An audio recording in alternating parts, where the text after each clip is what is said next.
Kebanyakan tragedi besar dalam sejarah tak bermula dengan niat jahat. Ia bermula dengan satu keputusan kecil yang tak disemak. Selamat datang ke Studio Dua Garis. Hari ini saya Sena dan kawan baik saya, Raka, akan bercerita satu cerita atau fakta hari ini. Saya tahu anda tak sabar untuk dengar cerita, jadi marilah saya bagi Raka untuk bercerita untuk anda semua. Dalam sejarah, ramai orang mati bukan sebab perang besar, tapi sebab satu keputusan yang nampak remeh di atas kertas. Angka yang disalah tafsir, amaran yang dianggap remeh, laporan yang ditangguh sebab boleh tunggu. Pemimpin buat keputusan di bilik selesa, berhawa dingin, jauh dari akibat sebenar. Dan bila keputusan itu salah, yang bayar bukan mereka. Yang bayar ialah orang biasa. Rakyat yang tak pernah jumpa pemimpin tu pun, yang tak pernah setuju dengan keputusan tu pun. Masalah sebenar bukan pemimpin buat silap. Manusia memang buat silap. Masalahnya ialah skala kuasa. Bila orang biasa buat kesilapan, akibatnya kecil. Bila orang berkuasa buat kesilapan, akibatnya berlapis-lapis.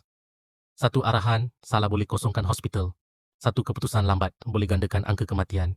Satu ego boleh tutup telinga daripada fakta. Dan semua itu berlaku tanpa niat membunuh sesiapa. Yang paling menakutkan bukan pemimpin jahat. Jap iklan. Kalau korang nak belajar buat video AI dengan macam-macam animasi atau pelbagai cara, jangan lupa tengok pin video, pin playlist atau di bio. Okey, sambung. Yang paling menakutkan ialah pemimpin yang yakin dia betul dan tak mahu disoal. Sebab dalam sejarah lebih ramai mati akibat keyakinan yang salah daripada niat jahat. Bila kuasa tak diuji, kesilapan jadi dasar.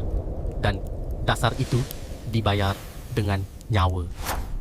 Jadi bila kau dengar ini cuma kesilapan kecil daripada orang berkuasa, ingat satu benda. Tak ada kesilapan kecil bila nyawa orang lain jadi kesannya. Dan mungkin soalan sebenar bukan kenapa pemimpin buat silap, tapi kenapa kita masih benarkan kuasa besar dipegang oleh manusia tanpa semak, tanpa cabar, tanpa akibat setimpal.